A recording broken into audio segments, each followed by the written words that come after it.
9/11 Media Studios presents The Layover with LAAPOA. I'm your host, Marshall McClain. Tonight our guest is Cecil W. Rhambo Jr. After serving 33 years with the Los Angeles County Sheriff's Department, retiring at the rank of Assistant Sheriff. He had the unique experience serving as a key member of the executive leadership team for the largest sheriff's department in the United States. Rhambo went on to serve as Assistant City Manager for the city of Carson, then later the city manager of the city of Compton. Now Rhambo is the chief of the Los Angeles Airport Police, leading the nation's largest dedicated airport law enforcement force in the country, with more than 1,100 sworn and civilian personnel who patrol the Los Angeles International Airport and the Van Nuys Airport. Welcome to the inaugural Layover with LAAPOA. I'm your host, Marshall McClain, and today joins us Chief Cecil W. Rhambo Jr. Can you tell us what the W's for? First, good morning, Marshall. How are you? Good morning. I'm great. How are you? Thanks for coming in. Thanks for inviting me. Well, W is my middle initial for Walter. I'm named after my adopted dad, so I'm a junior, Cecil W. Rhambo Jr. Where were you born? I was born in Seoul, South Korea, 1959. 1959. What brought you to Compton? Interesting story. My adopted parents, they were World War II folks. They had been married 20 years and couldn't have children. And my mom wanted to adopt, and at the time in the late 50s, from what I understand talking to her, there weren't a lot of African American kids to adopt at the time, but there were biracial children in over in Asia from the Korean War. And there was a company pushing that, and so I was adopted literally out of a photo album at that time. So you say biracial. What are the two races?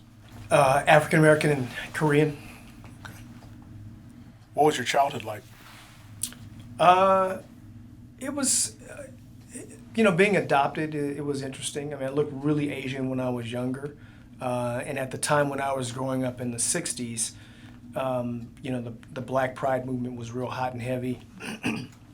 There was a lot, if you know 1968 or that time, there was a lot of, revolutionary stuff, a lot of inner city violence going on, anti-establishment stuff. So, my childhood was really shaped by looking and actually living in that kind of environment. So by 1965, Watts riots hit.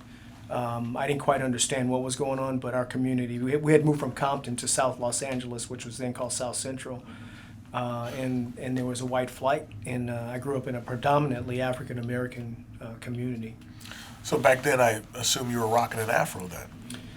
Not exactly. I had kind of the, because I was mixed, I had thick hair, and until I cut it really short, it didn't really have like that almost, for lack of better terms, like the same kind of hairstyle that Howard Stern has, kind of like that loose fro. I didn't have that growing up, so I had kind of long, wild hair. I didn't get a haircut from 8th grade until I graduated out of high school. 8th grade, okay. So I had a lot of hair. A lot of hair? Yeah, so in the 70s, if you recall, that was like a big hair era. So did people say, you've got good hair? Yes. That's what I thought. All right. So what high school did you go to? I attended Washington High in South LA. Washington High. What's the Washington High? What is? Those are the generals. The generals. Right. So our competitive schools were like Manual Arts, Jordan, Fremont. So we did sports against Not those. Crenshaw? Southern League, no. Okay. No. Did you play any sports there? I did. What sports? I was a cross country runner, a swimmer, and a gymnast. A gymnast? Yes. What? I grew up with a trampoline at my house. What event did you do? I was a parallel bar gymnast. Wow. Rhambo, a gymnast. That's a good one. What about college? At the time, I wasn't really sure. My parents couldn't afford school, so I applied for several schools. I applied for UC Santa Barbara, Chico State, and Humboldt State, and applied for what then were called equal opportunity grants. And Humboldt State gave me a grant, so I attended Humboldt State. What'd you study? Initially, I went in for wildlife management. I really wanted to be a game warden. I'm really an outdoor enthusiast type of person. I really like nature. And then after I got there, I realized, one, the jobs weren't very plentiful in wildlife management. And additionally, people that get degrees in wildlife management usually go to work for logging companies, Weyerhaeuser, big companies like that actually literally cut down entire areas of the forest, and their job is really to go out and take a look at the ecosystem and see how to mitigate the damage from that. And I wasn't really interested in doing that, so I graduated with a degree in sociology. And organizational leadership later? Org leadership came much later on, yes, as in my master's degree, yes. At what time did you figure, hey, you know what, I think I want to be a cop? You know what, that was, that just kind of fell in my lap. I was in my third year at Humboldt, and I was kind of homesick from LA, and I thought, you know what, a friend of mine had gone down to LA. He had graduated a year before me, and LAPD was hiring, right? So he says, hey, you know, they're trying to hire 1,000 people in the next year or two. So I came down and I applied for the sheriff's and for LAPD. And very brief, funny stories. So when I drove down, on the way down to the day before my interview, the transmission on my car, this is a 700-mile drive one way. So the transmission on my car broke in Camarillo. Oh. So I had at the time I had this little Mercury Capri, and it was a stick. So I drove in fourth gear all the way from Camarillo to LA at like 2 in the morning. Grinding. Pretty much. And my girlfriend at the time had a 1974 Pinto. So I borrowed her car, and on my way to the interview, which was like on 6th Street near Wilshire, somewhere down there, literally at the Wiltern Theater, I went to step on the brakes, and the brakes went out on her car. So I had to do some tactical driving and use the emergency brake, and I turned into a paid parking lot, and I ran 6 blocks to the interview, and I was late. And which interview is this for, LAPD? This is for the sheriff's department. Sheriff? Yeah, and I didn't pass, surprisingly, right? So I was dejected and all that. So the twist and fate in that is I've often said, sometimes not getting what you want is a blessing in disguise. So by not passing that actual oral interview, I went back and finished my degree, because had I gotten that job, I would have dropped out of school, gone on to the sheriff's department, and who knows if I'd ever gone back. So I went back and got my degree, and then I tried again after I graduated. And at the same time, Randy Simmons and I, who was the LAPD SWAT officer that passed away, he and I were training together. I would see him at the academies. We'd be working out and stuff. Right. Obviously, he was a physical specimen even at the time, but we struck up a friendship. He went LAPD, and I went sheriff's. Outstanding. What was the time break between the first time you showed up late and then when you came back? That was about a year. It took me about a year and a half to get to. I completed my degree. I went to college from 1976 to 1980. And then wound up being with the sheriff's department for 3 decades? Roughly, yes. Tell me a little bit about that career with the sheriffs. I really enjoyed it. I think at the time I was really naive, even though I grew up in South Central and around some, a lot of gangs, and Tookie Wood. I knew these people, right? So when I got to the county jail in '81, I was really shocked because I saw high school classmates in there who told I thought their parents, oh yeah, he's in Texas with his grandmother, and I'm like, you're supposed to be out of, and he's like, no, you're in jail, right? So that was pretty eye-opening, and the fact that the county jail was right in downtown LA, I just was totally naive and oblivious to that, and the jail at the time was very overcrowded. There were people sleeping out on what's called the freeway in the jail, so you had 6 people in a cell, and you had people sleeping on the runways out front. You could smoke in the jail at the times, filterless cigarettes. So you got to imagine a self-contained facility with literally, thousands of people smoking. It was pretty wild, It was pretty wild. So, you still remember your academy? I do. Did they call it Day Zero back then, or Black Monday? They call it Black Monday. You still remember Black Monday? I do. What do you remember most about Black Monday? I guess what I remember most was just how unprepared I was for the shock of the yelling, it was complete. We were just a completely disorganized group of people that had to be whipped into shape fairly quickly. And I also remember distinctly looking back at, you start sizing yourself up compared to the other cadets and things like that. So I felt fairly confident physically.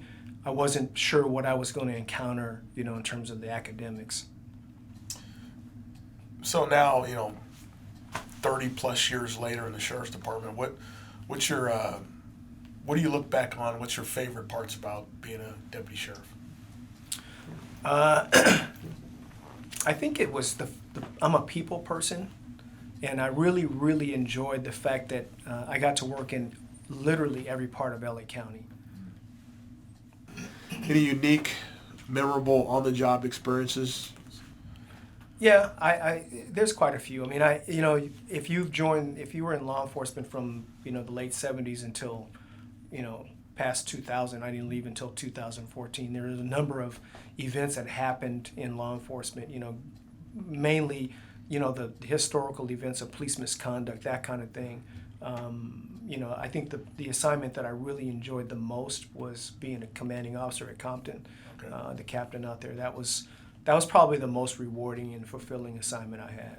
Did it have anything to do with you coming full circle, growing up in Compton, and later coming back to command? Yeah, it did. It did, because I knew a lot of folks there. I had family there, and we've always, before we took over police in Compton, which was roughly 2000, 2001, the sheriff's department, we always were confident that if we had an opportunity to police Compton, that we would really turn the crime rate around, and that's something that I'm proud to say that we actually did. What made you decide to get into city government? Again, I wasn't looking for it. My life, it seems like it was planned, but it really wasn't. When I retired, because before I was a deputy, I was a lifeguard, so I started working for the county in 1976. So when I left, I had almost 40 years of just, public service. I was ready to, just retire, and I didn't know what I was going to do. Someone encouraged me to apply for city manager in Carson, and I was not that interested in it because I know that city management work is very challenging. And I wasn't all that confident that I had enough skill set to actually deal with it or do it. But I applied, and they offered me assistant city manager position, and so I took it. I would say reluctantly, but it was, looking back, it was a very, very good decision.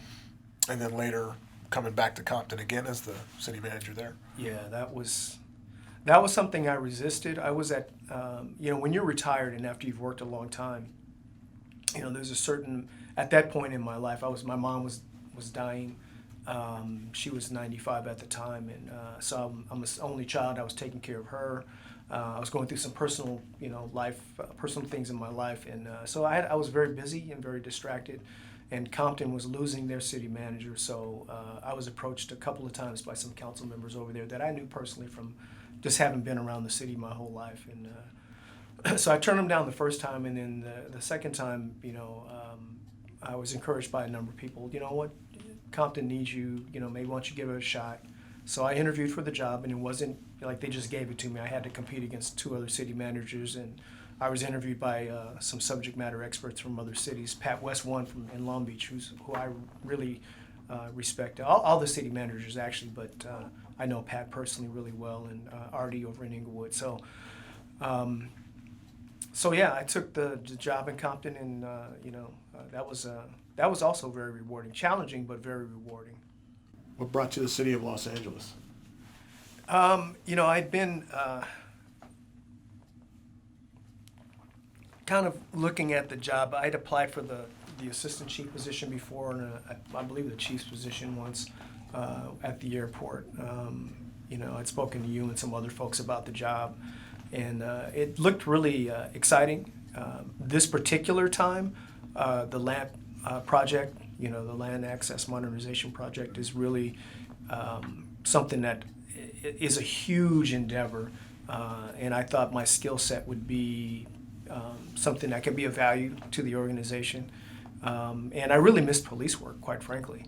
I missed a lot of folks when you're in it, the discipline that we have to go through and that sort of type of lifestyle is not for everybody. But when you get out into the civilian world and you see how that world is, it's comforting to work back in a more, I guess, controlled environment, if you will. Structure. Yeah, a lot more structure. How would you say being a deputy, assistant city manager, up at the highest ranks of the sheriff's department, how do you think that's helped prepare you for the current role as a police chief now? It's like anything else, experience. I've seen a lot, been through a lot. Manage budgets, manage people, and really from what I can tell, and just from my own personal experience, and I'm sure most police chiefs will tell you, at this level you're managing, you're taking on everyone's issues, the community, your bosses, in this case the Board of Airport Commissioners, your CEO at the airport, your officers, your supervisors. So if you like people, it's a great job, and it's really important to make sure you have good people skills, and I think I have that. And I'm always self-reflecting on those skills. Am I communicative? So over the years, I've really worked hard on those kind of relationships, on how to make organizations better. And I've always volunteered for things. In the Sheriff's Department, we had a number of issues, confronting law enforcement, and I was always one of the ones who would volunteer to help do some of the heavy lifting on how we're going to roll out new policy, how we're going to develop new policy, things like that. So you mentioned it a little bit earlier about the LAMP project, and so with all the construction going on at LA, a lot of different travelers get a little upset, and controlled chaos is what a lot of people will say. You have LAAPOA, Los Angeles World Airports, has broke ground on a new state-of-the-art airport police facility as well. What do you say this facility means for the officers, the airport, and the neighboring community of Westchester around there? And do you think consolidating all of airport police's operations into one site, and will it improve the department's effectiveness for that area? I think so. I mean, right now we're spread out over a pretty large geographical area. Even though the airport's not huge like a city, it's almost like it is like a city in terms of the way it's laid out and the way we have people all over. So I know just from my observation of being in the organization over the last 5 months, as in all organizations, even in the Sheriff's Department, we experience this non-sworn staff not feeling respected or feeling like they're equal to the sworn staff, and the professional staff and the clerks and stuff feel like they somehow are subordinate or not valued as much. Having everybody in the same area gives me, the leader, or whoever is sitting in the chief's chair, an opportunity to see everybody, talk to everybody. The message comes out. And then having a facility there in the community, right there in Westchester, it's like anything else. There's something I did when I was a captain at Compton is I moved a mobile home into one of the most violent areas of the city, and I basically did a camp out where literally the police station or substation was moved on your block. That's tantamount to what this is. It's moving a law enforcement, presence into the community, and everybody's going to feel safer that way. Right. So. That's great. Staffing and retention it's been an ongoing issue. What is the department doing to help bolster the recruitment efforts, and what's being done to help boost morale? So recruitment is always a challenge in a good environment. I think you and I spoke about that off camera. Me specifically, police retention is always an issue, whether it be in our organization or any of the organizations. And really, a lot of it boils down to: do I like working for the people I'm working with?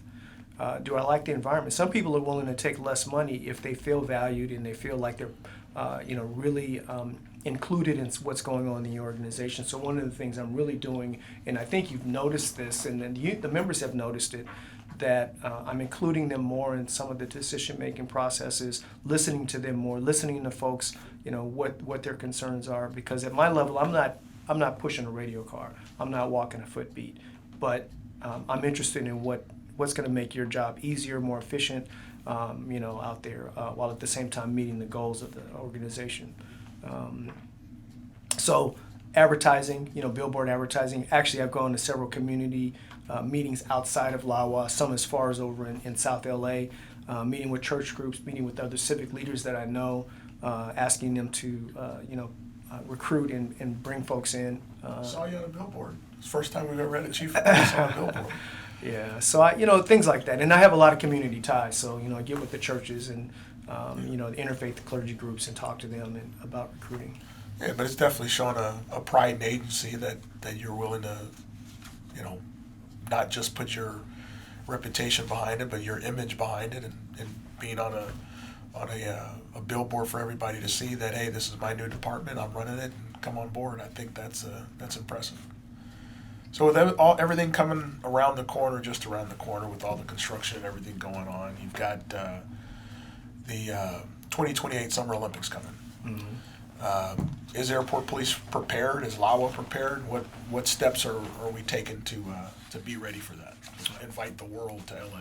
So one thing I'll tell you is that one thing I've noticed about law enforcement is that 9 times out of 10 we are usually the ones who are going to get it done, whether it be Airport Police or the sheriffs or LAPD. When things happen, we usually get it done, get the goal accomplished. When you ask if we're ready, readiness means, do we have enough personnel? What is it going to look like when we have an influx of people coming in? I think we're ready preliminarily, yes. It's going to take some planning, because the Olympics is a coordination of a whole bunch of different agencies. And I was part of the escort cadre in the '84 Olympics. Okay. So I'm familiar with how that's working, how that's going to work with the different venues. And so, right now we've got an outreach of relationships going with our local agencies. And I know that when the Olympics come, our federal partners and all the local agencies are going to participate in the escort cadres. When these folks land from countries that might be in conflict with one another, it's going to require a tremendous amount of coordination. So in that respect, yes, we're ready for that. In terms of the number of folks, and even with the LAMP project, so we're already looking at the automated people mover, the consolidated rental area out there. We're taking a look at our staffing for that. I just had a conversation last night about canine deployment, where we're going to stage our canines, how many canines are we going to need, how many officers are we going to have them on the people mover, are we not going to have them on. So once we see the actual configuration, we'll be able to better gauge that. Bob Green, who recently retired from LAPD, is going to go over to Metro. He and I have a great relationship. I worked with Bob years ago, on gang issues in South LA. And so we have an ongoing dialogue already, and this is 2 years out. So having those relationships, I think, are really, really big. And so making sure our folks, the people below me, have, they know if they're 2-star, commanders, or they're folks that they can just reach out and call. That'll be important. So we're already preparing for that. So how long have you made the 100-day mark yet? Yeah, it's been about 5 months. The first couple months was really the holiday season. Okay. So in that first 100 days, are there any goals that you had set for yourself that you haven't met yet, or you plan on meeting, or is there anything that actually kind of surprised you now that you've set in, that you'd like to change, or that you just weren't expecting? Because most people don't know the airport until they get to the airport, and then they realize that it's a very large organization, with Airport Police being the 4th largest agency in the county. What are some of those challenges you see that you'd like to change or improve upon? So the first 90 days or so. The fortunate part about the LA exit and the Uber Lyft flip was I got to meet a lot of the airport staff very, very quickly, the operations folks, the traffic folks. Those were some of those goals that you set in the first 90 days. Who are you going to meet, getting the lay of the land? Well, that immersed me into it like right now. Okay. So that was really, really positive. And then I made a huge effort to go around the airport, meet a lot of people. I've met all the federal partners. I've met people over in operations. I've met people at FMUG or in facilities maintenance. Meeting all the DEDs and knowing who they are. I think the big thing is understanding that there are federal regulations and guidelines that guide our behavior and guide what we do and what our goals are in the organization. So I quickly realized that I have to rely on the experts. I don't know everything. I just got here. So there are people who've been working in the airport police department for a long, long time, a number of years, that I just have to trust their guidance and let them do their jobs and not try to dig in the weeds and try to come in and reinvent the wheel. Because another thing I know just from knowing LA is that there have been a number of people that have sat in my seat, not from the airport police department, not from the city of LA. And I'm sure that every chief that sits there wants to come in and put their fingerprint and their identity on the organization. That's good to some degree, but you gotta, for me, my personal style is to figure out what's the culture here and what part of the culture do I want to change. Sometimes you don't know what you don't know. And so that's what I'm figuring out, trying to figure out what I don't know. That way, when I finally decide to retire from this particular job, I'm relatively encyclopedic about what needs to happen, how things are going, and that whoever sits in my chair, be it someone who's maybe a young lieutenant or captain now in the organization, they're confident enough. So a big part of my goal also in the future and ongoing is to mentor folks in the organization. From within, okay. From within, yes. Very good. How have you seen law enforcement over your extensive career? How have you seen law enforcement, how the profession change over this time?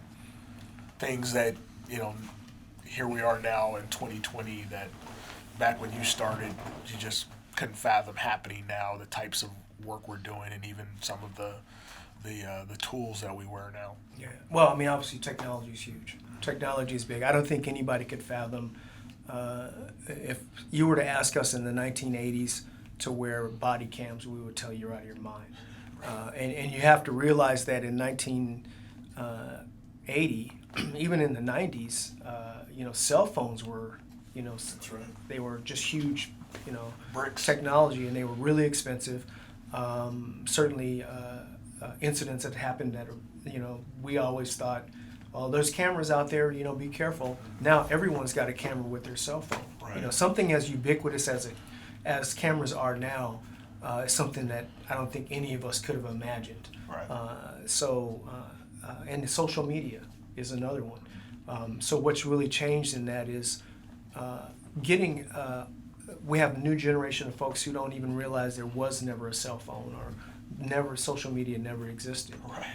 And so, looking at that and some of the lessons learned from that, and you're going to see some training in the future from my office.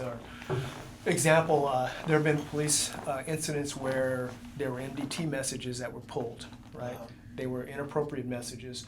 Well, that happens every day on social media because everybody's got their own it started with MySpace, now it's Facebook.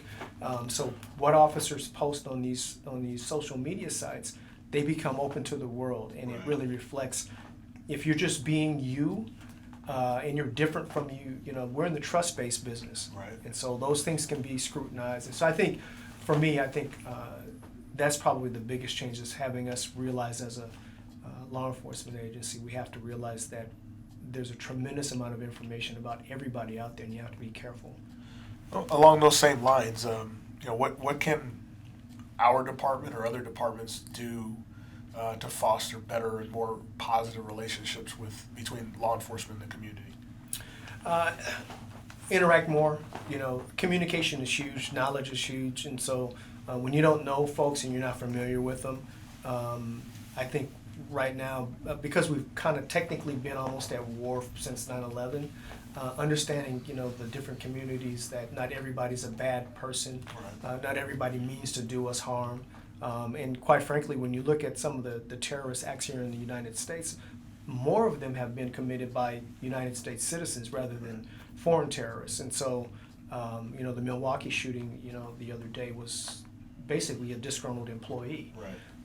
And so I think, whenever you're dealing with the community just wants to know, can they trust you? Can they come to you? and do they have a relationship with you? You know? Okay. So let's talk a little bit about mental health. Mental health is a challenge for law enforcement, both with the people we serve, but also internally.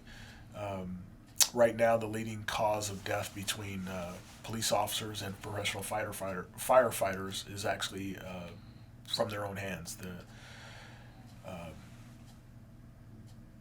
I even had a friend, we were high school friends together. I was actually prom king and she was prom queen back when I had hair.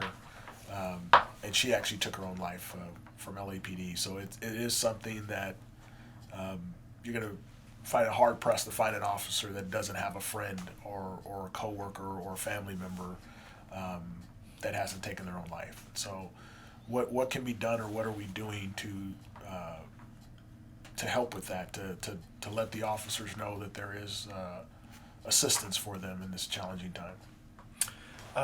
So the irony is, just yesterday we kicked off a peer support program.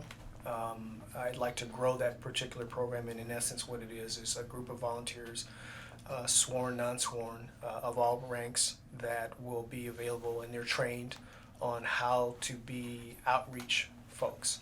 Okay. Dr. J over at LAPD, who are behavioral social scientists. Right. So we have a contract with them. That service is always available to us. Okay. And I'm also aware that we hire a number of veterans, which also have a fairly high suicide rate. So, and then we're going to try to train. By rolling the program out, you're going to hear me come to briefings, and I might even do a video where we talk about it's not a sign of weakness to tell people you need help or have someone that you need to talk to. And a lot of things manifest themselves. I've seen it over the years where someone's struggling either with a marital issue or some personal issues, and they internalize it.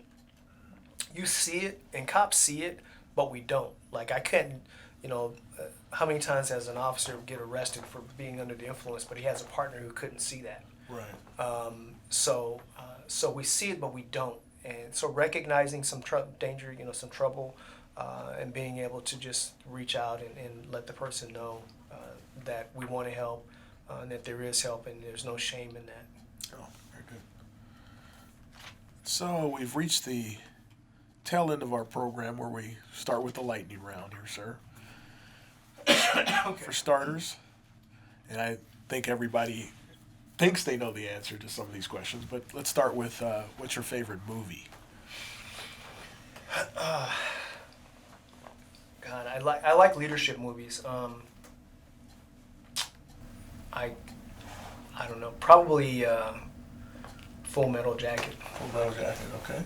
Do you have a pet? Technically no, but my daughter has a pet. I have a Chihuahua from the dog pound. What's the dog's Chihuahua's name? His name is Scooter, and he tears my house up. What's your favorite type of music? Probably hip hop. Okay. Any favorite band or artist? Ironically, I guess I'm kind of a big Drake fan. Okay. What's your favorite food? Mexican. Favorite dessert? Carrot cake. Favorite word? Courage. Least favorite word? Can't. What turns you on? Hard work. What turns you off? Lazy. What profession, other than the one you have now, and you've been well documented, what profession other than your own would you like to attempt?